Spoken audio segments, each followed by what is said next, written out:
Shalom Bracha, on a pu étudier aujourd'hui le Shulchan Aruch dans le Siman Reish Tzadik Aleph Seif Tet pour commencer, avec le cas de Pacha, Shomer Yatzal Hagam Umeta Kedarka. Il a été négligent, le Shomer, il a laissé la bête sortir, et elle, donc elle est partie dans le Hagam, et elle est Meta Kedarka. Ma'adin, dans ce cas-là, Patour.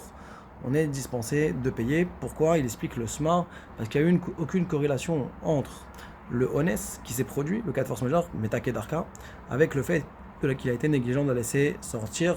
Donc la halakha elle est comme Rava, ça s'appelle donc un cas de Trilato B'Shav Sofo Be'ones, mais dans un contexte pareil, donc on est patour. Par contre, précise le Shulchan Aruch que si jamais la bête, elle avait été bébête à Ganav, elle a été chez le voleur, et que chez lui, elle est Meta Kedarka, elle est morte de mort naturelle, à ce moment-là, on est Chayav.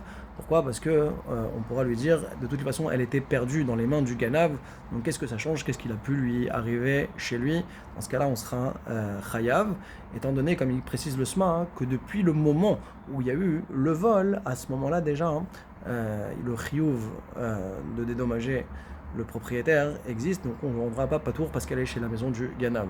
Dans le Seif Yud, on a vu le cas de Elea Behema Ba'ar Venafla ou Meta, que si jamais la Behema elle est montée sur donc la montagne et qu'elle est tombée, alors là on dit qu'on est Chayav à ce moment-là.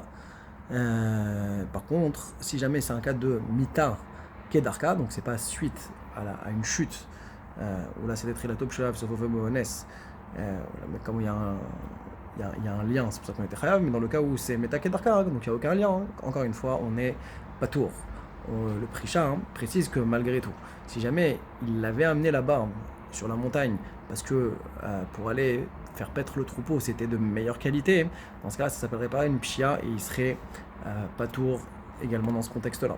Dans le Seif Yud Aleph, toujours Shulchan Aruch, dans Choshen Mishpat, donc dans Reish Tzadik Aleph, Alta Me'elea, si jamais la BMA elle est montée d'elle-même, alors à ce moment-là, ça ressemble à un cas de Gneva, et le Shomer Chinam, il serait patour dans un contexte pareil, même si ça n'a pas été fait malgré lui, parce qu'elle est partie d'elle-même. Sur ça, le Sma, bien entendu, il précise qu'il était à côté d'elle, comme dans le cas du Hagam, où on a dit que si jamais il l'a laissé partir, il était poché, il était chayav. Donc c'est aussi dans le Seif Yud Aleph, où on veut dire qu'il est patour, c'est un Shomer Chinan, c'est parce qu'il était présent avec elle, donc il n'y a pas eu de pshia par rapport à la shmira de Gneva Ve'aveda, il n'y a eu que simplement un Ones, Chazak ou Baruch.